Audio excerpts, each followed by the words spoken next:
আসসালামু আলাইকুম। আপনারা কেমন আছেন? আশা করতেছি আপনারা অনেক ভালো আছেন। জ্যোতি ডেইলি ব্লগস থেকে আমি বলতেছি, আমি জ্যোতি। দেখেন আপনাদের জন্য নতুন একটা ভিডিও। আজকে দই বানাবো।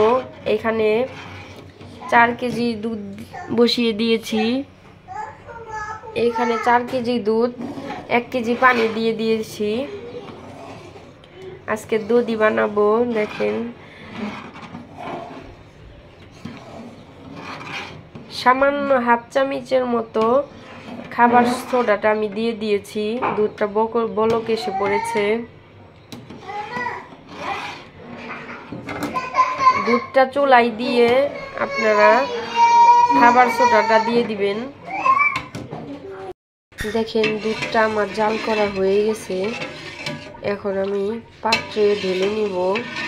এখানে আমি চিনি দিয়ে দিয়েছি, হাফ কেজির কম চিনি দিয়ে দিয়েছি। 250 গ্রামের একটু বেশি চিনি দিয়েছি। এই যে এখানে আপনার বেসনটা, দইয়ের যে বেসনটা সেটা আমি ফেটিয়ে নিয়েছি। এখানে দুধটা জাল করা হয়ে গেছে। খাবার ছোটাটা আমি একটু কম দিয়েছি, এর কারণে কালারটা বেশি আসেনি। এবার আমি ঢেলে নিব পাত্রে। দেন আমি এখন এই পাত্রে এই যে বেসনটা ভরিয়ে নিয়েছি। এখন দুধটা ঢেলে দিব।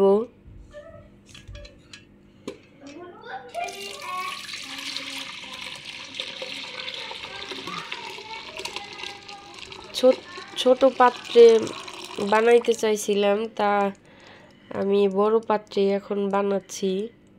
দেখেন আমার কাছে মাটির ছোট পাতিলটা ছিল না, তাই বড় পাতিলেই আমি বানাচ্ছি। আর মাঝে মধ্যেই আমি দুধি বানিয়ে খাই বাসায়। এর কারণে গ্রামে থেকে এই যে পাটখড়ি এটা আমি এনে রাখছি বাসায়।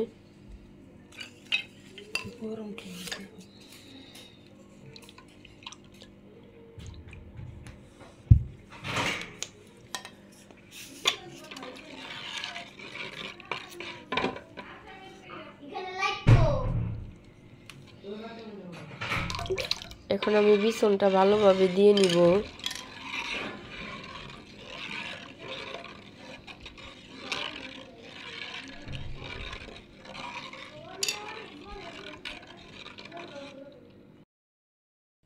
দেখেন আমার দুধটা 9টার দিকে পাচ্ছিলাম। উঠানোর কথা ছিল ভোর 4টায় কিংবা 3টায়, কিন্তু আমি জাগনা পাইনি। এখন হচ্ছে 5:30 বাজে সকাল। তাহিন খুলো তো। আমার বাচ্চারা 6টার দিকে প্রাইভেটে যায়। ওইভাবে কেন একদম পুরাটা কম্বল তুলে ফেলো? আগে কম্বল তুলো, পরে কাঁথা তুলো।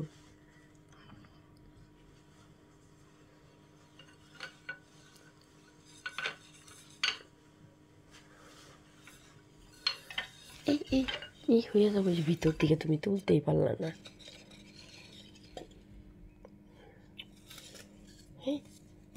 পাগলের নাগাল করে এই করলো।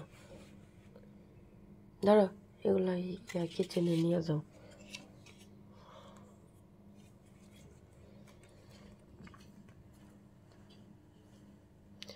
দেখেন আমার দুধটা কিন্তু হয়েছে।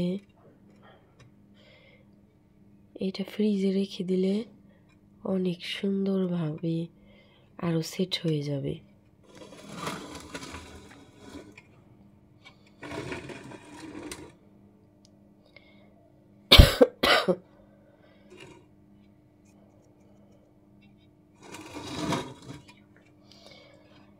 এই দুধটা ফ্রিজে রেখে দিলে সুন্দরভাবে সেট হয়ে যাবে।